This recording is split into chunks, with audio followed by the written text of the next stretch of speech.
ఇప్పుడు ప్రస్తుతం మీరు దివాకర్ రెడ్డి గారితో అంటే ఈ వేదిక నుంచే సవాల్ విసురుతున్నారా? అంటే ప్రాజెక్టుల పైన చర్చించడానికి నేను సిద్ధం, నాకు అవగాహన ఉంది. ఖచ్చితంగా అండి. ప్రాజెక్టుల పైన తనకేం తెలుసు అన్నటువంటి మాట ఆయన వాడాడు కాబట్టి ప్రాజెక్టుల పైన, రాయలసీమ ప్రజలపైన, నా కాన్సెన్స్కి ఏ రకంగా ఈ ప్రాజెక్ట్స్ కృష్ణా ద్వారా మంచి జరుగుతుంది, ఏ రకంగా రాజశేఖర్ గారి డ్రీమ్ ఉన్నది అన్నటువంటి దానిపైన నేను వేదికలు అవసరం లేదు, మీలాంటి వాళ్ళను కూర్చొని ఆయన ఇంట్లోనే చర్చించడానికి నేను ఎప్పుడైనా సిద్ధం, ఏ ప్రాజెక్టు పైన అని. అది నువ్వు బహిరంగ సభలు పెట్టి తొడలు కొట్టుకుంటే అది జరగవు, అది ఐఐటి కాదు, తొడలు వాసిపోతాయి తప్పితే ఏమీ కాదు. నువ్వు ఎక్కడైనా చర్చకు ఒక సెంటర్ ప్లేస్ ఆయన ఇల్లే నాకు గ్యారంటీగా నేను వస్తాను, ఆయన ఇంటికి రమ్మన్నా వస్తాను, మీలాంటి వాళ్ళు కూర్చోండి, ఆయనకుంటే అవగాహన ఆయన చెప్పండి, మాకున్న అవగాహన మేము చెప్తాం. కానీ ప్రాజెక్టుల పైన మాకు అసలు ఏమీ లేదు, అన్నీ చదవడం అనేది చేసేయడం అన్నటువంటి మాటలు మాట్లాడడం కరెక్ట్ కాదు. నేను వివరాలతో సహా చెప్తున్నాను. సరే, ఇప్పుడు జగన్మోహన్ రెడ్డి గారిని చాలా చిన్నతనంగా మాట్లాడుతున్నారు, వాడు వీడు పిచ్చిముండా కొడుకు అని మాట్లాడుతున్నారు అంటే స్పందించాను అంటున్నారు. అంటే మీరే స్పందించారా, అంటే జగన్మోహన్ రెడ్డి గారు ఏమైనా చెప్పారా మీకు? జగన్మోహన్ రెడ్డి గారికి అట్ట అలవాటు ఎప్పుడు లేదండి. నా గురించి మాట్లాడాను, నన్ను ఇటు మాట్లాడుతున్నాడు, ఆయన హర్ట్ అయినటువంటి ఫీల్. ఆయన అసలు ఇటువంటి వాళ్ళ గురించి తను అంత ఆలోచన కూడా చెయ్యడు.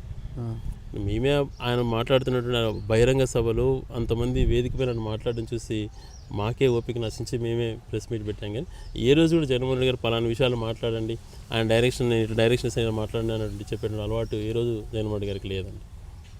అంటే గతంలో కూడా అంటే జేసీ దివాకర్ రెడ్డి కుటుంబము మీ పార్టీలోకి వచ్చింది, మీ పార్టీలోకి వచ్చి వాళ్ళని 30 కోట్లు పార్టీ ఫండ్ అడిగారు. 30 కోట్లు పార్టీ ఫండ్ అడుగుతుంటే మమ్మల్ని ఏంది పార్టీ ఫండ్ అడగడం ఏంది ఇది అనేసి వాళ్ళు వెనుదిరుగుతారు. ఇది ఎంతవరకు వాస్తవమంటారు? ఎన్ని అవాస్తవాలండి. ఎలక్షన్స్ మూమెంట్లో ఎవరెవరి స్వార్థాలు వాళ్ళు. జగన్మోహన్ రెడ్డి గారు ఏంటంటే తను జైలుకి పోయినప్పుడు కానీ, పార్టీ కష్టాలు ఉన్నప్పుడు కానీ ఎవరైతే అండగా ఉన్నారో, ఎవరైతే నేను ఇన్ఛార్జ్ అని చెప్పి మీకు టికెట్ ఇస్తానని చెప్పానో అటువంటి వాళ్ళకి ఇవ్వాల్సినటువంటి పరిస్థితి నాది, నేను మాట తప్పలేను అని చెప్పి వచ్చేటువంటి వాళ్ళకు నీకు ఏదో ఒకటి ఇస్తాను, అధికారంలోకి వచ్చి అది చేస్తా ఈ చేస్తా అనేటువంటి అబద్ధాలు చెప్పలేక, లేదు పలానా వాళ్ళకి నేను మాటించాను, మీరు ముందు రాలేదు, ఎలక్షన్స్ టైంలో వచ్చారు కాబట్టి నేను తీసుకోలేని పరిస్థితి అని చెప్పి ఆయన ఆ మంచితనంతోనే చెప్పారు. కానీ వీళ్ళు అంటున్నట్టు మీరు డబ్బులు ఇవ్వండి అనే మాట వాళ్ళకి ఇక్కడ స్థానం లేదు కాబట్టి, అవతల స్థానం సంపాదించాలి కాబట్టి బురద జల్లి ఆయన క్యారెక్టర్ని అసాసినేట్ చేసి అవతల పార్టీలోకి పోయారు. జేసీ కుటుంబానికి ఉన్న ఆదరణ, వాళ్ళ బలంతో మీరు అప్పట్లో వాళ్ళని పార్టీలోకి తీసుకొని ఉంటే అనంతపురం జిల్లాలో మీకు కలిసి వచ్చేది కదా. అదే ఒక మాట ఏ మాటగా మాట రాజకీయాలు మాట్లాడుకున్నప్పుడు అయితే దివాకర్ రెడ్డి గారిని ఆ టైంలో తీసుకొని ఉంటే ఇది డెఫినెట్గా పార్టీకి కలిసి వచ్చిన అంశం మాత్రం వాస్తవమే. కానీ పార్టీ కలిసి వచ్చే అంశాల కన్నా కూడా ఒక నిలకడైనటువంటి రాజకీయాలు చేయాలి, మనం మాట ఇచ్చినటువంటి వాళ్ళ గురించి తప్పకూడదు అటువంటి క్రెడిబిలిటీ రాజకీయాలు ఉండాలి. ఏదంటే అబద్ధాలు చెప్పేసేసి ముందు వాళ్ళని మోసం చేసి ఇతను చేసుకోవాలన్నటువంటి ఆలోచన ఉండకూడదు అని చెప్పి ఆలోచన చేసినటువంటి వ్యక్తి జగన్మోహన్ రెడ్డి గారు. దాన్ని అటువంటి రాజకీయాలు ఉండడం కూడా మంచిదే కదా నాగరాజు గారు, అట్లా చేశారు. కానీ ఆ స్థానం వీళ్ళు సంపాదించుకోకపోకుండా బురజల్లేటువంటి కార్యక్రమానికి వెళ్ళిపోయారు. ఇప్పటికి కూడా జగన్మోహన్ రెడ్డి గారు 2019 ఎన్నికల్లో జేసీ కుటుంబం మాతోనే నడుస్తుంది, మా వైపే వస్తున్నారని ప్రచారం చేసుకుంటున్నారు. గ్లోబల్ ప్రచారం మానండి, ఇలాంటి చెప్పొద్దని పవన్ కుమార్ రెడ్డి గారు కూడా జగన్మోహన్ రెడ్డి గారితో ఒకసారి అన్నట్లు కూడా చెబుతున్నారు.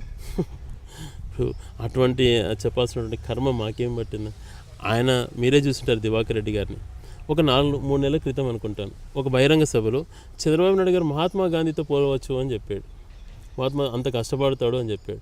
తను ఏ లాభం పొందినాడో ఏమో నాకు తెలియదు. కానీ ఆ టైంలో మళ్ళీ కొద్ది రోజుల తర్వాత ఏం నష్టం పొందినాడో నాకు తెలియదు. కానీ చంద్రబాబు నాయుడు గారు ఏమైనా మహాత్మా గాంధీనా ఆయన చూడడానికి, ఆయన జనాలు రావడానికి? ఈయన ఒక్కడే మోసినట్టు అంటారు, మా అందరి కష్టంతో పార్టీ అధికారంలోకి వచ్చింది అని చెప్పి ఈయనే మాట్లాడాడు. ఇప్పుడు గాంధీ అన్నటువంటి వ్యక్తే మళ్ళీ ఈ మాటలు మాట్లాడు. ఆయన ఏమైనా గాంధీ అన్నాడు, ఆయన ఏమైనా గాంధీనా అన్నాడు. ఈయనే రెండు అయిపోయినాయి. మళ్ళీ మూడోసారి ఆయన ఎవరు ప్రతిపాదించారో నాకు తెలియదు. మూడోసారి ఆయనకు ప్రలోభాలు వచ్చినా నాకు తెలియదు. కానీ మళ్ళీ వేదికనెక్కి సమయం సందర్భం లేకుండా తిడుతున్నాడు. అంటే దీన్ని బట్టి ఏం అర్థం చేసుకోవచ్చు మనం?